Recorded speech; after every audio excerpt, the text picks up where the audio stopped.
Hello, everybody. Welcome back. So welcome to our third hour of the PowerPoint playlist. Here with Sandra Johnson, with her... Sandy's fine. It Sandy. really is. Now that you know me. Okay. She's going to be talking a little bit about her presentation. Audience are people too, and talk a little bit about the Presentation Guild. And this is your first time with us, is that correct? It is. This is really exciting. I like the interface, your technology. I like what you're using. Thanks. I can't take all the credit, but I'll take it anyway. Okay. So I introduced you. Can you give us a little bit more detail about how you wound up with the Guild and what you do? Oh gosh. So I began my business career in advertising, and a million years ago decided that wasn't for me. And in those days, there were not people who focused on PowerPoint presentations, PowerPoint design. So I just started working with it, and my business grew completely by word of mouth over the years. Partway, maybe 5-6 years into it, Microsoft saw my involvement in the technical community and awarded me with the MVP status, which is a recognition for our contributions, our volunteer contributions to the technical community. And it's Wow. a proud, I'm very proud to have that and to be associated with the people, because it's an awesome group. Echo Swinford a few years ago, who is also an MVP, approached me and several others about starting a presentation guild so that we could establish standards for the presentation community, those who want to become better. We wanted to recognize those people who are in presentation design for their skills and to elevate the entire industry. So that's something we're working on at the Presentation Guild. You can find more information about the Guild at presentationguild.org. And I'm just busy between the Guild, the Presentation Podcast, and my business. I love doing what I do. That is great. I just put up the link in the chat for everyone to click on and check out. And I'll go ahead and let you take it away. Okay. So let me just share my screen here. It'll be just a moment.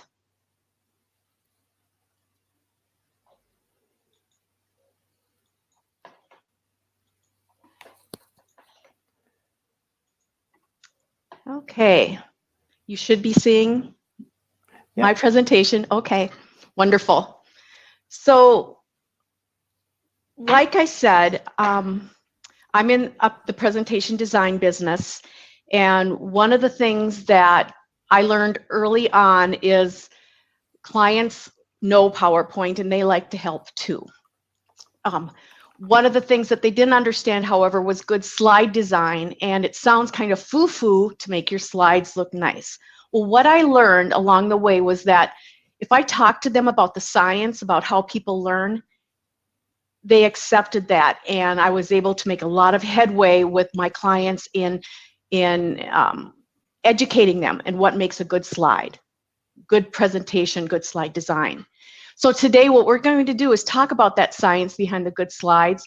Then I'm going to give you some tips as to what you should avoid so that you can be sure that you're following that science. I'll give you ideas on what to embrace. And then I'll just close it out with 3 steps that you can consider when you're creating your presentation slides. So, and you know what? Ask questions. I want Alan to interrupt me along the way if there's anything that I skim over too quickly. Sometimes I do that. Please, I welcome questions as I'm going through this. So, any good presentation creator, one of the first questions that they're going to ask when they're creating a presentation for somebody else or for themselves is, who's your audience? Who's my audience? Who's going to be there? Am I talking to managers? Am I talking to photographers? Am I talking to CEOs? Teachers? That's just smart business savvy. You know who's in your audience. And you'll take that a step further and you'll ask about the demographics and the psychographics of each of those, because you need to understand that intimately in order to reach your goals. So that's a given. But as I was working in the presentation business, I started asking myself, and the research that I found is, what do these people have in common? There's so many things to consider, but they do have something in common, and that's that they're all human beings.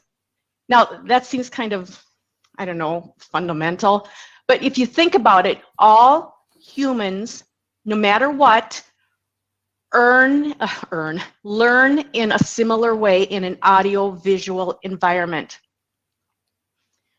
As a matter of fact, I would like you to consider, as you're going forward in creating your slides, is the science behind how people learn. I want you to consider that your PowerPoint audiences, if you're using PowerPoint tool, if you're using Keynote, if you're using now Canva came out with a presentation component to their offering, that they are people and they learn in a certain way. I mentioned some of the research early on in my career, and I want to give credit to Richard Mayer. He wrote the Cambridge Handbook of Multimedia Learning. This is a years old book. That kind of dates me because that's one of the first books I read. Cliff Atkinson, in his book, Beyond Bullet Points, simplified that research and made it a little easier to follow. So while there is tons and tons of research on learning in an audio-visual environment, my presentation today, for the most part, is going to focus on Cliff's book and Richard Mayer's books.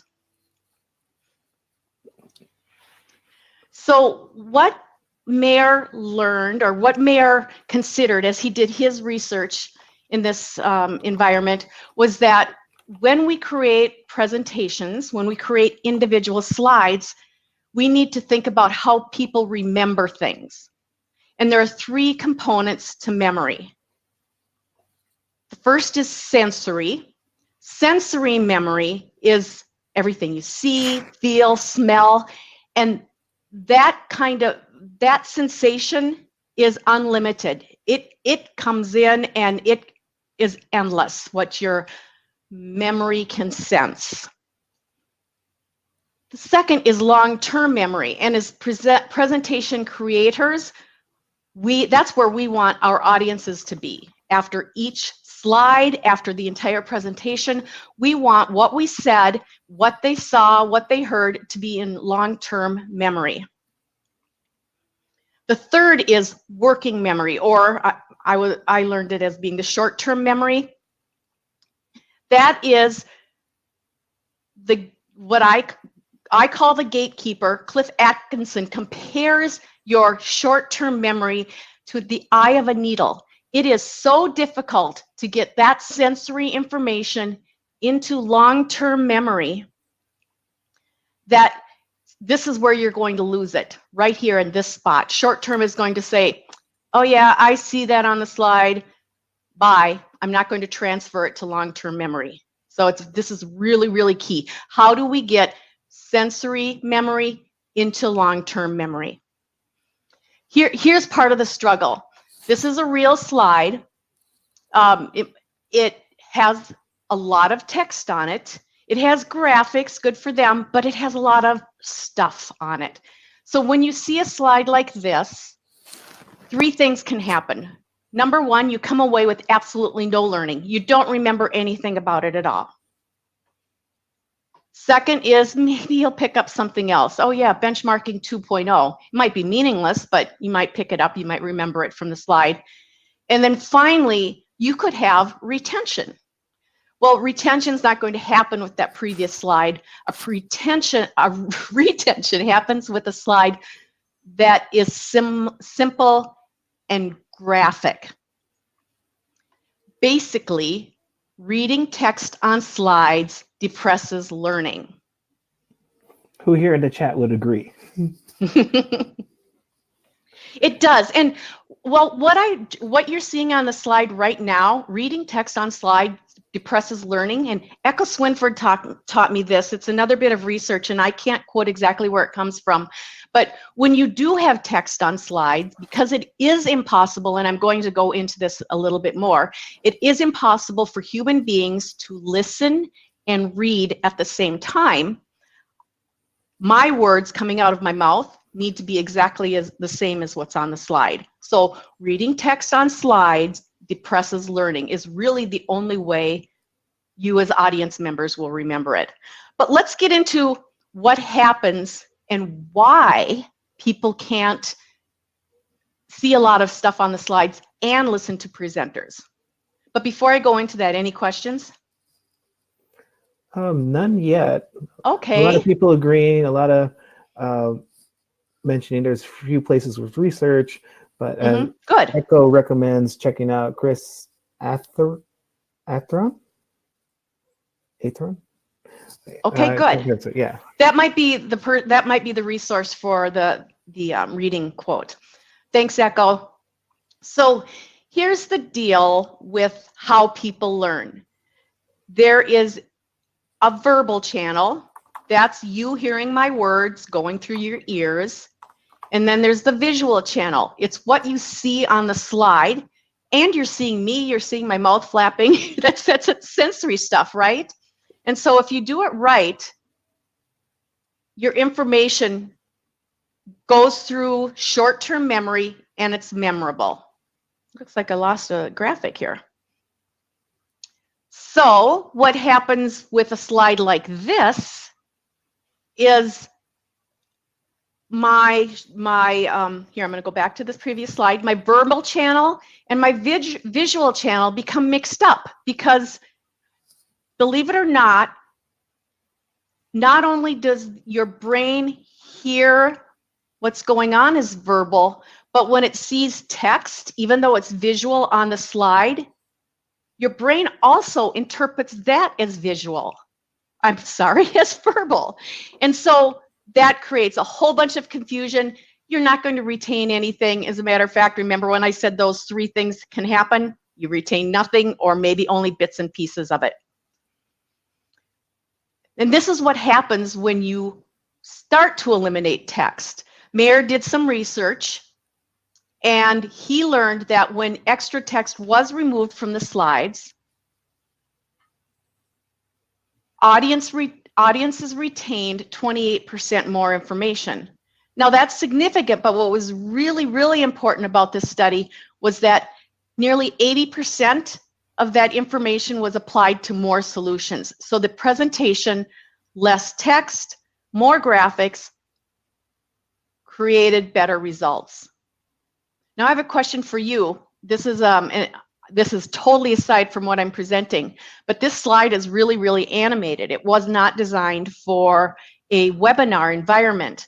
And I'm curious to see if the animation worked at your end.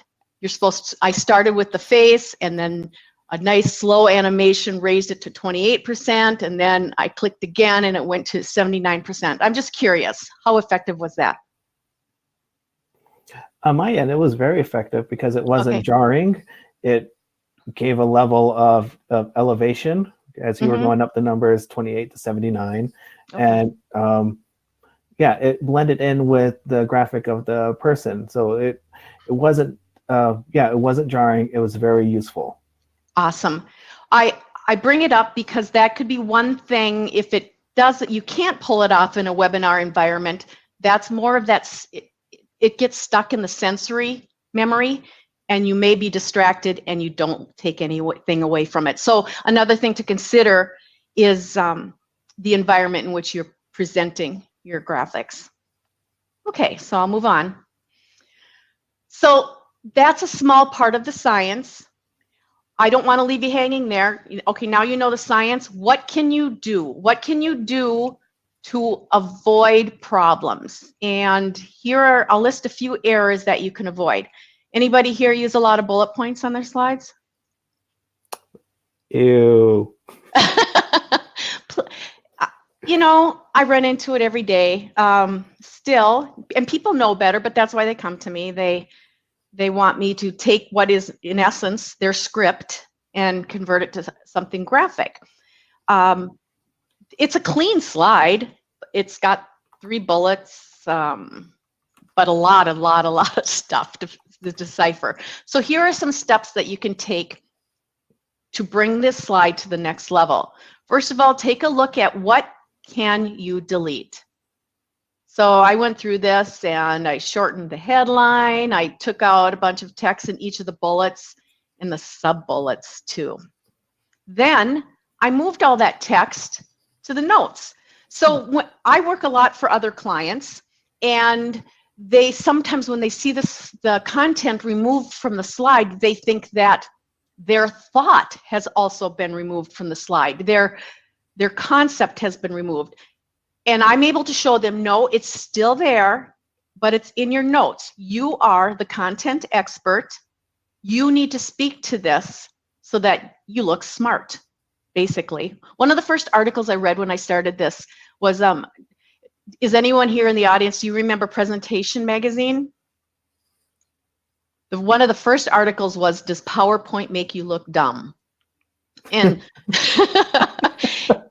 and the thought behind it is, well, it kind of does. If you start with bullet points, it's human nature, as we just learned, to want to read the slides. And either you or the presenter is reading the slides. It doesn't look very good and you look dumb. Anyway, so cross out what you don't need, move all of your content to the notes, and you're left with something like this. Avoid information overload. Use notes instead of the slide text. Limit your bullets and limit your words. Something I did on here too that you may not have caught was the headline. Notice that here on this previous slide, we have information overload.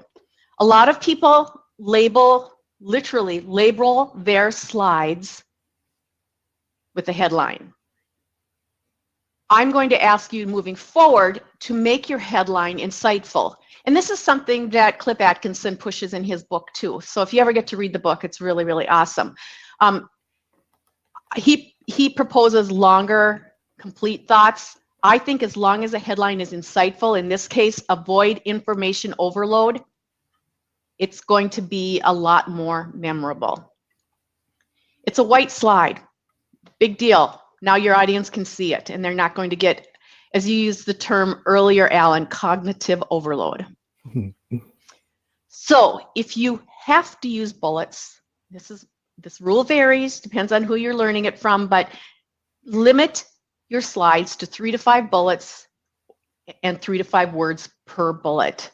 I prefer you didn't use any, but this, you can see how much more understandable this is than a crowded slide with a bunch of stuff on it. Okay? So here, let's look at some examples. Here's a slide, kind of follows the rules. We only have 4 bullet points. The statements are longer, the bullets are longer, but at least they're one line. So it's not so bad. Let's take it to what could be considered the next level, more of a graphic. This layout uses SmartArt. Do a lot of you use SmartArt at all? Oh, yeah. Okay. Now, I use SmartArt all the time, but once I use it to get a graphic that I want, I break it. I break SmartArt by, you can, in Office 365, you can convert SmartArt to shapes, and that allows you to get rid of the bullet points. You can resize your fonts, change the sizes of the boxes. You can't really do that easily in SmartArt. So if you break it, you can also ungroup them, and that breaks it. If you break it, you end up with something like this that's a little cleaner. So just a tip there. But you can see the difference. Scope considerations is a slide label. I've changed it to a headline. What to consider when it comes to scope. And I've broken up the statements into chunks. A lot of us in the presentation business refer to chunks, and the chunks are assumptions, exclusions, constraints, and interdependencies. You couldn't really see that in the bullet point. When I was looking at this, I took it one more level. I think there's still too much on this slide, and as a presenter, it could make me look dumb. It could make it appear that I'm reading each of these. So I changed it. I took it a step further and made it used icons to make it more graphic. And now I, as the expert, will talk about assumptions. I will talk about exclusions. I'll talk about constraints and interdependencies. So that's how you can make bullet points become graphic. chart junk. Edward Tufte, is it Edward? Yes, Edward Tufte made this term famous when he wrote his book, The Cognitive Style of PowerPoint. I think that's the name of the book. And rightfully so. Can you hear me okay? Yes. Okay, I thought I heard it cut out a little bit. He looked at this type of chart, which at the time, this was the default kind of chart in PowerPoint. PowerPoint has come a long way. Their default charts are a lot simpler. But let's for a minute talk about how we could maybe make this chart better. Any ideas out there? Throw it out.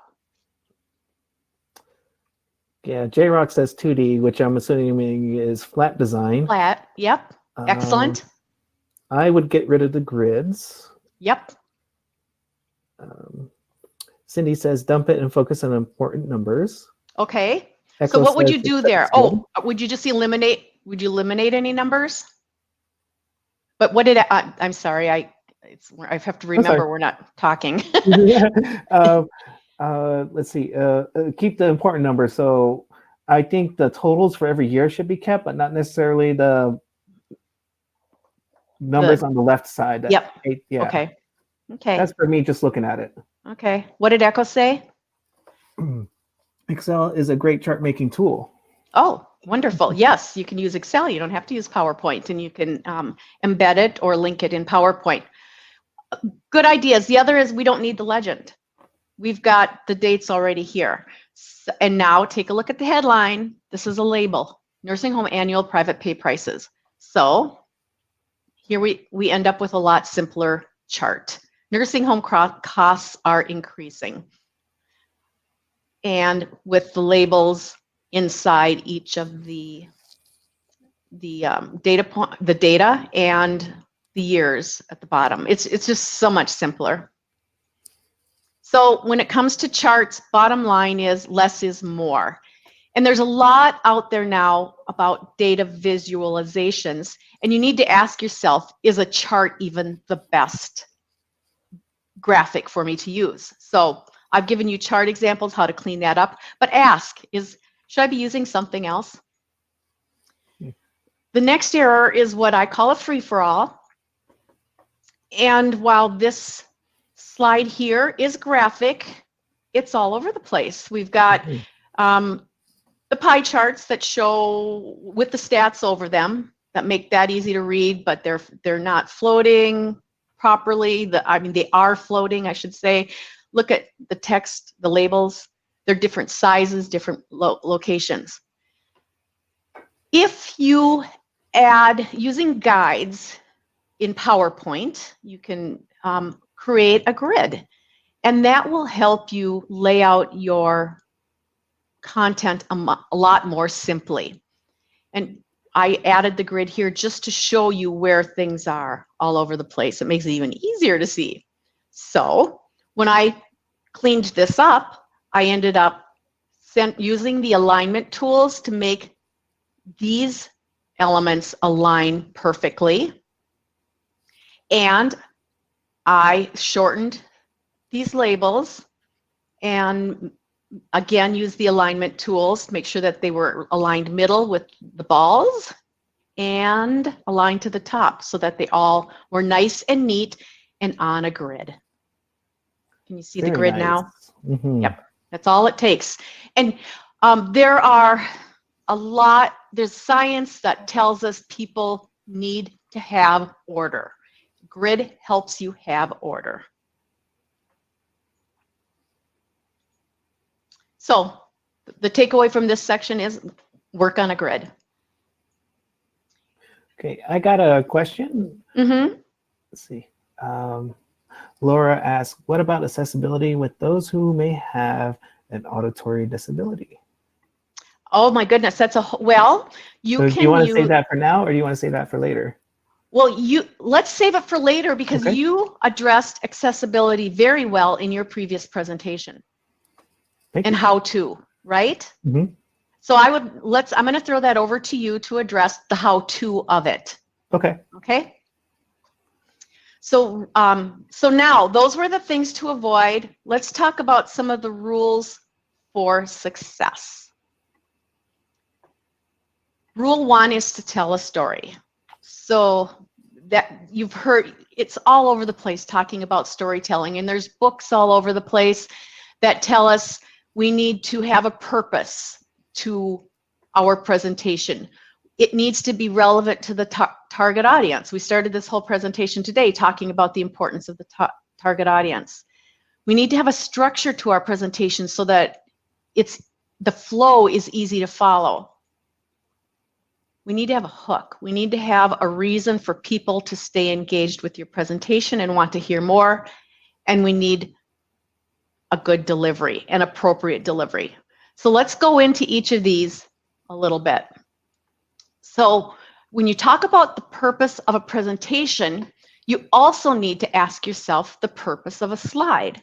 So here's an example of a slide I would get from a client, and they would say, clean it up. And I would ask, what story are you telling for this slide? What's the key insight that you want your audience to take away when you show this slide? Well, so that comes down to the purpose per slide. So for example, maybe the purpose is to show the call volume varies by month. So all that other stuff is done, it's gone, and I'm just showing you the call volume, and I'm going to talk about how it wildly varies, if that's my purpose. Or maybe the purpose is to show a steady climb in call volume, in the trend.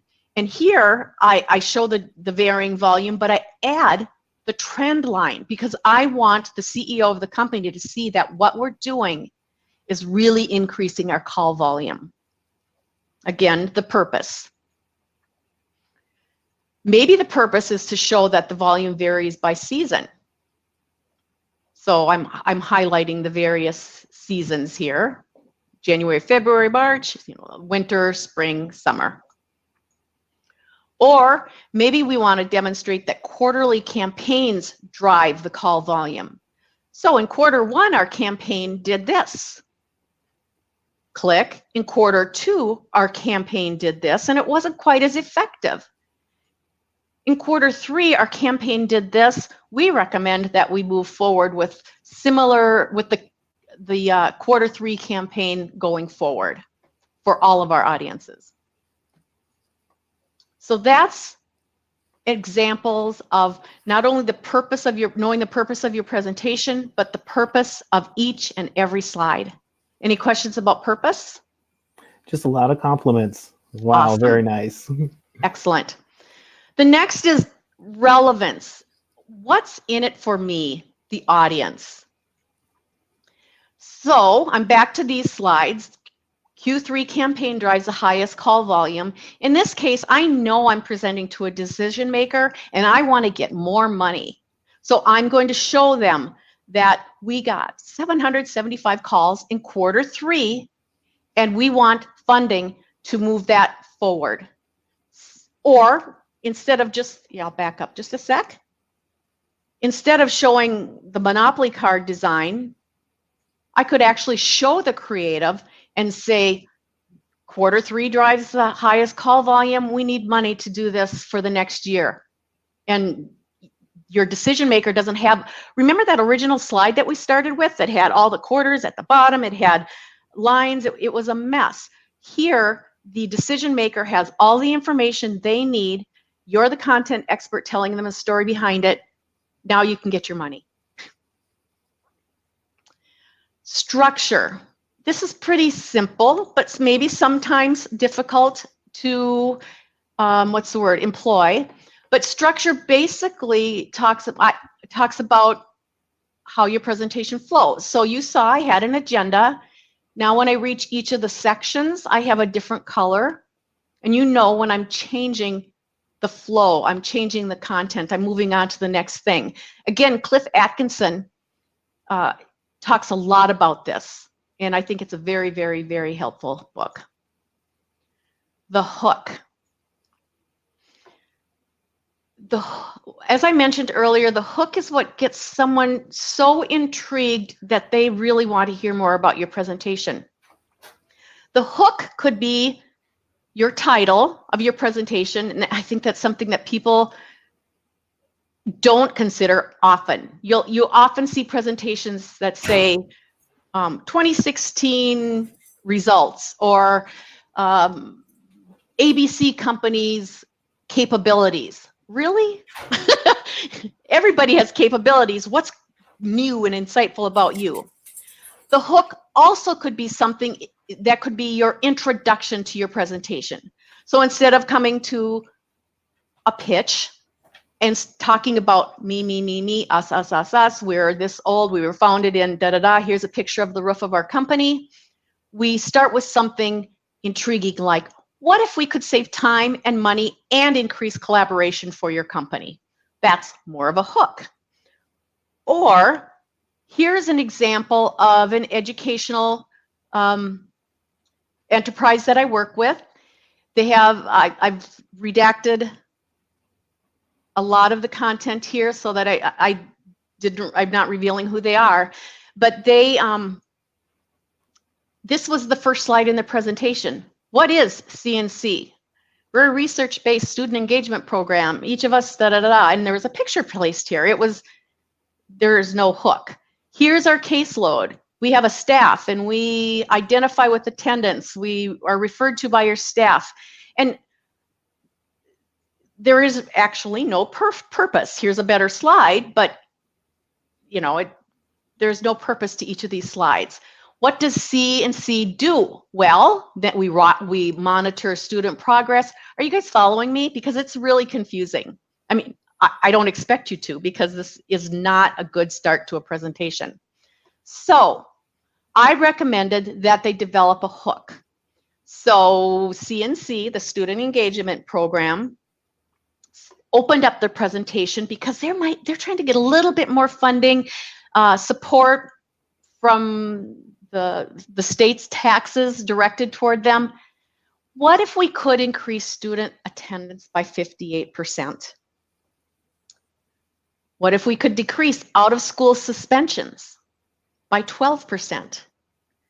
And what if we could improve academic performance by 28% and increase our graduation rate? Well, we can. And this is how we do it. We're CNC, and we work with individual students who are at risk for leaving school to monitor progress. And I would describe what we're doing to monitor progress. We hold check-ins with them. We mentor, we listen, we advocate, we have interventions, and we connect students with each other. So that's what I mean by a hook. It really helps the audience become more engaged. Any questions so far? No, everyone's spellbound. Wonderful, wonderful to hear. And then finally, delivery. I won't spend a lot of time on this because it's a whole different animal, but how you deliver a presentation, how you appear, how you're dressed, all of that stuff matters for the content that you're delivering.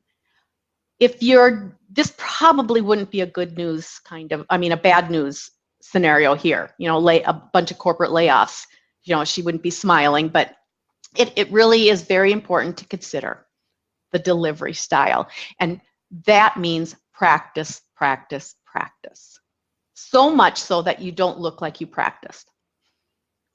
So bottom line is, with storytelling, the whole purpose behind it is to employ these techniques to be able to connect with your audience and compel them to act to reach the goals, the action that you want them to do. The second rule to follow is a simple one. I think it's the easiest one for you to elevate your slides, is the one concept per slide rule. Here's an example that follows my bullet point rules, right? 3 to 5 words, 3 to 5 bullet points. But what I don't know is what this slide is really about. Is it about the study? Is it about the 1800 hospitals? It's confusing because there are multiple concepts on the slide. I would ask my audience what they want to accomplish, and they told me, well, we want to give a report on the research study. So instead of having a single slide, I'm saying, well, don't you think this should be an entire section of your presentation? Let's first talk about the methods and the results. So this first one here is, I don't know if you remember the bullet point, but one of the concepts was we've seen an increase of 20% in medical errors. Another bullet was that we reached out to 23 states. So now here visually, you can see 23 states, and I'm going to talk about all those states, and I'm going to talk about the 1,800 hospitals that we surveyed along the way. So that leads me to rule 3, and that is to use visual anchors. Look at, I do have a label here. This is not quite as insightful as it could be perhaps, but I have a headline that supports my anchor. And in this case, it's the 23 states in the United States. I'm going to spend a little bit more time going through some additional slides for before and afters. I just wanted to pause here to see if there are any questions. No new ones have popped up yet. Oh my goodness. Okay. Yeah. And that's a lot okay. of people are saying, wow, it's, yeah, like what you're showing them is very nice and so much better than the before and after. So I think this one's going to be very, very interesting for everyone online. Excellent. What I'm hoping is that you do remember the science. That's an important takeaway, but that as you remember this presentation, some of the ideas I'm showing you help solidify that in your memory, that, okay, I have to follow the science. And this is how I might be able to do it. Let's look at some other ideas. So you saw this slide earlier. What does CNC do? It's not messy. Using SmartArt and breaking SmartArt, I was able to create this flow here, but this diagram here, excuse me, but I don't need an arrow anyplace. I still have a lot of copy. It's not quite where I want to go, and what are these things, right? So but SmartArt is getting me there. It's helping me chunk my information. Okay, so now I know what these are for. I'm going to start putting icons in. And Alan, I missed, did you address icons in Office 365? Yes, it's a new feature. You can click on the icons button and then it will load up the different icons that are available within PowerPoint. And they're awesome. They really are. It's a really great tool to have. You can recolor them. They're SVGs, so you can recolor them. You can even ungroup them. And so, for example, this one here, I could ungroup it. It would become separate elements, and I could recolor the different elements. These are not Microsoft PowerPoint icons. These are actually icons that I purchased from the Noun project. In the Noun project, there is an add-in that you can use in PowerPoint that allows you for, I think, $39 a year, unlimited access to icons. Very, very reasonable and just endless, endless resource. Okay, so I got to this point. I'm still not happy. So I simplified it even further. I got rid of the background. I shortened up my labels, and now I can talk smartly to each of them. Okay, and we're nearing the end here. Oftentimes when I give this webinar on site, I have a what do you call it? A lab. We're going to do a lab and actually employ these. We can maybe do that some other time. But for now, I just want to leave you with these 3 steps to more powerful slides. Remember, they are not, it doesn't start with PowerPoint. The first step is to write your script. And I don't mean a script word for word, I have to memorize it, but it's the story of your presentation. And you can handwrite it. There's something about tactile, about writing things down. It takes a long time, I know. Maybe use Word, maybe use the PowerPoint notes feature if you have to open PowerPoint, but don't start creating the slides first. When you open PowerPoint first, you are limited by what you think you can do in PowerPoint.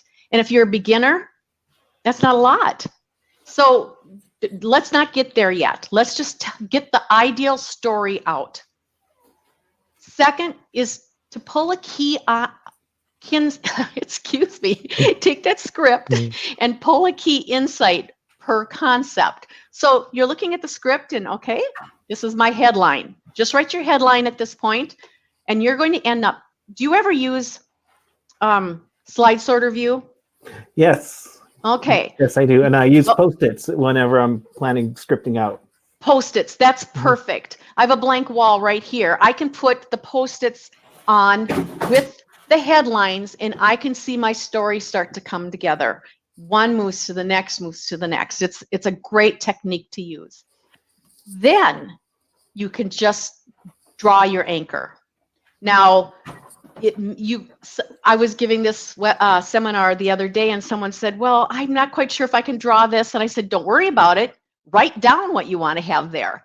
The point is, don't be limited by PowerPoint. Let your sky's the limit. So if it happens to be a tree with a person next to it, draw that out. If it happens to be a man walking into the sunset, you can draw that, or you can write man walking into the sunset. But this is up on the wall. Now you get your story pinned down. Now you can decide what kind of where you're going to find your images. You can decide if you have an admin within your office that can work on this for you, or you can decide if you need to reach out to somebody who has PowerPoint expertise. That's it. PowerPoint audiences are people too. Remember that you don't open PowerPoint to start your presentation, and that what we have in common is even more important than what it makes us all different when it comes to learning in a PowerPoint environment. And that's it. Right. You can reach out to me. You can see my site here. I'm on Twitter, and of course the Presentation Guild. Reach out to us, look for us, follow us. All right. Thank you, Sandy. Mm-hmm. That was great. Thank you. If there's any questions, please pop them in, and I'll go ahead and answer this one that Laura asked. What about accessibility with those who may have an auditory disability? Can you, if you're still here, can you elaborate on that while I go into my thoughts on that? If someone has an auditory disability, then you might have to provide a transcript of your presentation. You could use the notes section and put your transcript there and have them, let them have a handout. Technology is advancing, and they may be able to have a voice-to-text reader, which will allow them to translate what the person's saying into written text. Dragon Action Speaking used to have an app for that. Siri's been replaced. Siri's good for that. So is Alexa. Not Alexa. What's the Android version? I forget. But yeah. Bixby, but I don't use Bixby. Yeah. But I wanted to add too, on the newest, if you're on Insider Fast for PowerPoint, I believe you have the option to, and forgive me, I don't have it on this computer, so I can't even use the correct words, but you can insert captions. And so while you're speaking, Laura, the captions appear at the bottom of your slide, so they can be reading it in real time. I put the link inside of the chat for the Insider program for Office. It has a lot of cool technology that's coming out for PowerPoint, but you got to be careful though, because if it's there, it may be taken out as well. Google's doing the text or the voice to captions as well, so I think PowerPoint's going to stay and stick with it because it's a direct competition for Google Slides, and it's also an accessibility feature. Absolutely. Mm-hmm. And let's see, we got another one.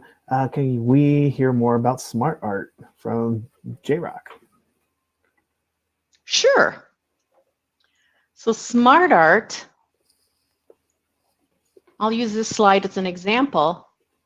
If I highlight this text, select this text, I can click on SmartArt. Whoops, I did that wrong. Home. Convert to SmartArt.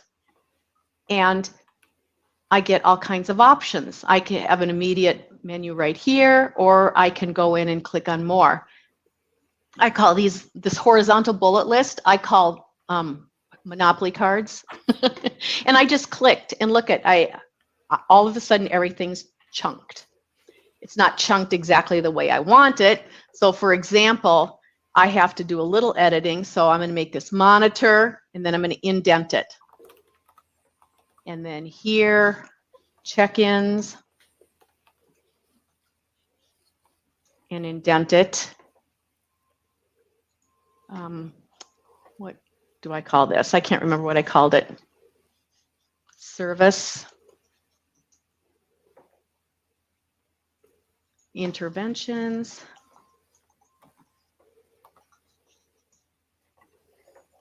And connection. Okay, so now here you can see I have these chunks with information. If I keep it in SmartArt, I have trouble with bullet points and sizing. It's just really kind of hard. I can't make these smaller or bigger. Or, let's see if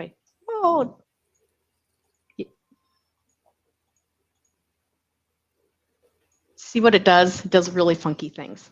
So I like to break it. When you have SmartArt selected, it highlights in the ribbon. And if you go to Design, Convert, you can convert it back to text, or you can convert it to shapes. You can also right-click, find, convert to shapes, or you can ungroup it. So there are options. Now, I like working with these individual shapes a lot more. Before if I wanted to change the colors and use the color theme, I would have done that before I ungrouped it. But here now it's so much easier to get rid of the bullet points, adjust the font sizes, 15, let's get those to 18. Adjust the line spacing, put it on, put it in the grid, change these. Maybe put graphics in there. But you can see that's how I work with SmartArt. Does that answer your question? Jonathan says sweet. Awesome. Good. And I've posted links for live captioning for PowerPoint through office.com. Thank you. So that's in there. I was hoping to find a video demonstration, but I wasn't able to find one just yet in our short time together. I put up your Twitter handle as well as the Presentation Guild handle. And thank you. You're welcome. Are there any other questions? Anything else that you want to talk about? Accessibility, PowerPoint. We had this great discussion about SmartArt and how to break it.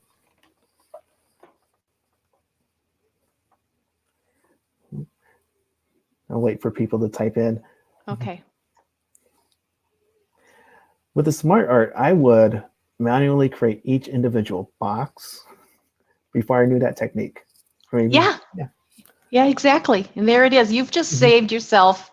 Well, you could have duplicated each box and saved yourself time there, but yeah, you've saved yourself at least 10, 15 minutes. Right. Question, what influenced your design aesthetic? It's evolved over the years. Simplicity always was first and foremost, striving for simplicity. But influencers over the years, I would say reading Presentation Zen in the beginning. Nancy Duarte, of course, looking at her for inspiration. Julie Terberg is an icon in the industry. Her design is impeccable. And I look at trends. I don't want to be trendy, but I want to understand what the trends are so that my clients and my work looks current. So websites, where we are with that. I look at TV commercials. I look at print. But I think it's no matter what, the simplicity part has not changed. I always strive for that. Sometimes I cannot, depending on what the client needs, but that's always my first, my goal that I have in mind. I see you got a lot of flat design in your presentation right now, where it's Yeah. 2D. Yeah, nice, simple. And that's still pretty current. We're getting more the multicolored, the flat with the hard shadows. That's come and gone. I loved that look, actually. General flat has stayed. I think it's a little bit more timeless. Well, awesome. We're approaching the end of our hour. Yeah. I'd like to thank you, Sandy, for joining us. My pleasure. And they can reach you on Twitter. They can reach out to the Presentation Guild on Twitter. I think I put up the website for a Presentation Guild too, but I'm not sure. Okay. I'll do that now. Okay. And any final words? Thank you all. I really appreciate your time. It's a pleasure to be able to talk with you. Thank you, everybody, for joining us for the PowerPoint playlist. Hope you take away a lot of information and apply it today. Get out there, redo your presentations, or at least, tomorrow at the very latest. All right. Thank you. Thank you, everybody.